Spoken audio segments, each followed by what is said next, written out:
तो मेरी तरफ से नमस्कार दोस्तों। आइए हम आज राष्ट्रपति से संबंधित कुछ महत्वपूर्ण क्वेश्चन है वो आज के अपनी इस दूसरे वीडियो में जो राष्ट्रपति से संबंधित है। पिछले वीडियो में हम कुछ क्वेश्चन कर चुके थे और उसके बाद से आगे के जो क्वेश्चन है वो अब हम यहाँ पर करने जा रहे हैं। तो आइए देखते हैं पहला क्वेश्चन आज का। राष्ट्रपति के निर्वाचक मंडल का वर्णन किस अनुच्छेद में किया गया है?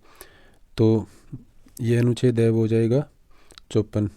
अनुच्छेद 54 के अंतर्गत राष्ट्रपति के निर्वाचक मंडल का वर्णन किया गया है। अब इस निर्वाचक मंडल में कौन कौन से सदस्य है वो शामिल होते हैं और कौन से नहीं शामिल होते हैं, उनका यहाँ पर हम व्याख्या के रूप में पढ़ेंगे। तो सबसे पहले शामिल होने वाले सदस्यों के अंतर्गत पहले हो जाएगा संसद के दोनों सदनों के जो निर्वाचित सदस्य हैं वो इस राष्ट्रपति के निर्वाचक मंडल के अहम सदस्य होते हैं। उसके बाद है राज्य विधानसभाओं के निर्वाचित सदस्य, और उसके बाद में रहेगा संघीय क्षेत्रों की विधानसभाओं दिल्ली और पुडुचेरी के निर्वाचित सदस्य। इनको 17वां संविधान संशोधन 1992 के द्वारा शामिल किया गया था। अब देखते हैं नहीं शामिल होने वाले सदस्य। तो इसमें हो जाएगा संसद के दोनों सदनों के मनोनीत सदस्य वो राष्ट्रपति के चुनाव में भाग नहीं लेते, और राज्य विधानसभा के जो मनोनीत सदस्य हैं वो भी राष्ट्रपति चुनाव में भाग नहीं लेते। और आगे हो जाएगा राज्य विधान परिषद के निर्वाचित और मनोनीत सदस्य है वो भी राष्ट्रपति चुनाव में भाग नहीं लेते। तो ये सभी है वो राष्ट्रपति चुनाव में भाग नहीं लेने वाले सदस्य हो जाएंगे। आगे देखिए, 84वें संविधान संशोधन 2001 के द्वारा राष्ट्रपति चुनाव में मतभार हेतु किस वर्ष की जनगणना को आधार बनाया जाता है? तो 1971 की जनगणना को है वो आधार बनाया जाता है। तो इसकी व्याख्या में देखिए, राष्ट्रपति चुनाव में मतभार की यह व्यवस्था 1971 से लेकर के 2026 तक रहेगी। अगला क्वेश्चन देखिए, हमारे देश के कौन पहले राष्ट्रपति थे जो 2 बार निर्वाचित हुए थे? तो डॉक्टर राजेंद्र प्रसाद है वो 2 बार निर्वाचित होने वाले अपने देश के पहले राष्ट्रपति थे। इसके बाद में आगे देखिए, यदि आपको वीडियो अच्छा लगे तो इसको शेयर और लाइक अवश्य करें, और यदि चैनल पर पहली बार हैं तो चैनल को सब्सक्राइब अवश्य करें। इसके बाद में आगे देखिए, राष्ट्रपति के विरुद्ध महाभियोग किस आधार पर लगाया जा सकता है? तो एकमात्र आधार है राष्ट्रपति के विरुद्ध महाभियोग लगाने का, वो हो जाएगा संविधान का अतिक्रमण करने पर। अगला क्वेश्चन देखिए, राष्ट्रपति के विरुद्ध महाभियोग किस सदन में शुरू किया जा सकता है? तो संसद के दोनों में से किसी भी सदन में राष्ट्रपति के विरुद्ध वो महाभियोग शुरू किया जा सकता है। अगला क्वेश्चन देखिए, राष्ट्रपति अपना त्यागपत्र है वो किसे देता है? तो राष्ट्रपति अपना त्यागपत्र है वो उपराष्ट्रपति को देता है। आगे देखिए, इसकी व्याख्या में राष्ट्रपति अपना त्यागपत्र उपराष्ट्रपति को देता है और उपराष्ट्रपति अपना त्यागपत्र राष्ट्रपति को देता है। अगला क्वेश्चन देखिए, महत्वपूर्ण क्वेश्चन है, जेबी वीटो का प्रयोग किस राष्ट्रपति के द्वारा किया गया था? यहाँ पर थोड़ी सी टाइपिंग में मिस्टेक हो गई है, तो यहाँ पर आ जाएगा किस राष्ट्रपति के द्वारा किया गया था, ऐसा यहाँ पर लिखना था, किया गया था। तो इसमें हो जाएगा ज्ञानी जेल सिंह जी के द्वारा किया गया था। आगे इसकी व्याख्या में देखिए, जेबी वीटो राष्ट्रपति की किसी विधेयक पर अनुमति देने या न देने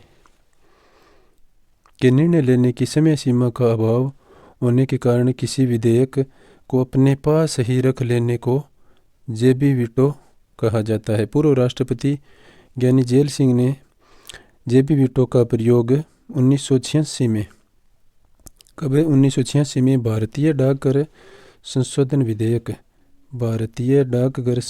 विधेयक के संबंध में किया था, जिसके अंतर्गत इस विधेयक पर इन्होंने कोई निर्णय नहीं लिया था और अंततः लोकसभा भंग होने के कारण यह विधेयक है वो स्वतः समाप्त हो गया था। इसमें अगला क्वेश्चन देखिए, राष्ट्रपति के वीटो पावर से संबंधित अनुच्छेद कौन सा है?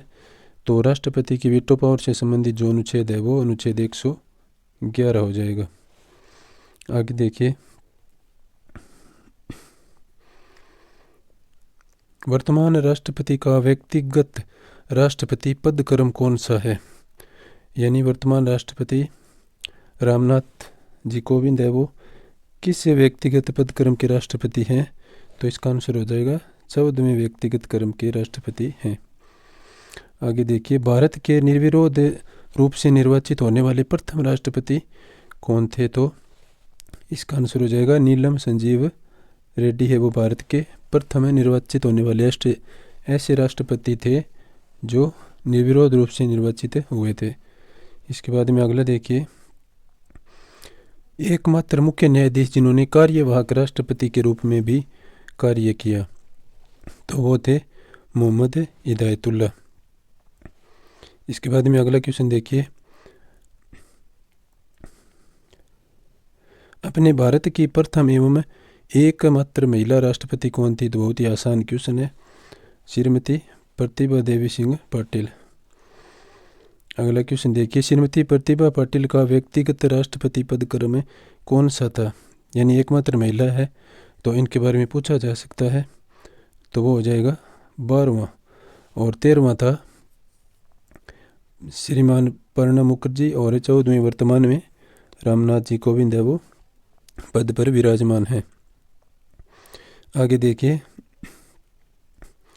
भारत रत्न से सम्मानित होने वाले राष्ट्रपति है वो कौन कौन थे?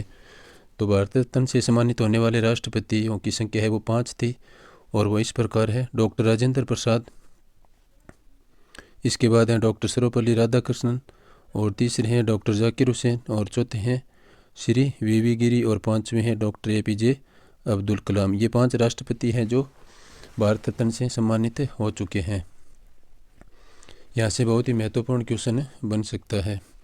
अगला क्वेश्चन देखिए, संविधान के किस अनुच्छेद के अंतर्गत भारत के राष्ट्रपति को अध्यादेश जारी करने की शक्ति प्रदान की गई है? तो ये अनुच्छेद 123 के अंतर्गत राष्ट्रपति को अध्यादेश जारी करने की शक्ति प्रदान की गई है। आगे देखिए,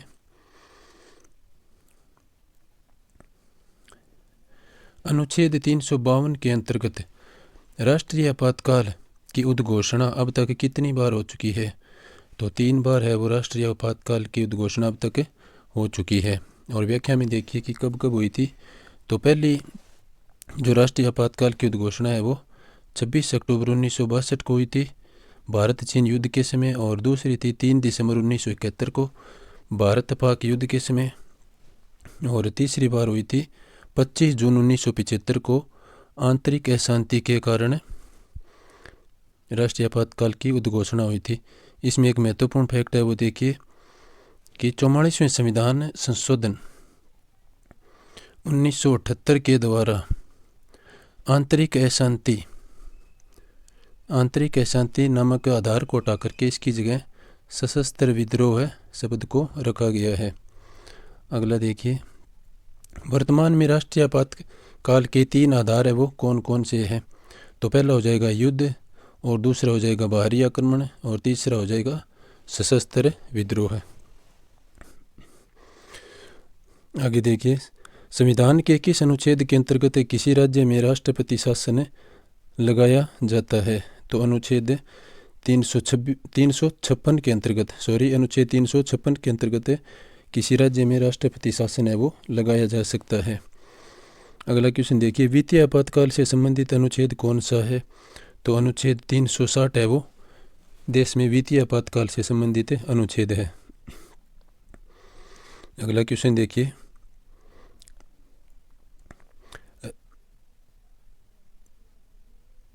राष्ट्रपति शासन की उद्घोषणा बिना संसद की स्वीकृति के एक बार में कितने समय तक प्रभावी रहती है? तो बहुत ही महत्वपूर्ण क्वेश्चन है। तो एक बार में अधिकतम 6 माह के लिए प्रभावी रहती है, इसके बाद में फिर से अनुमति लेनी पड़ती है।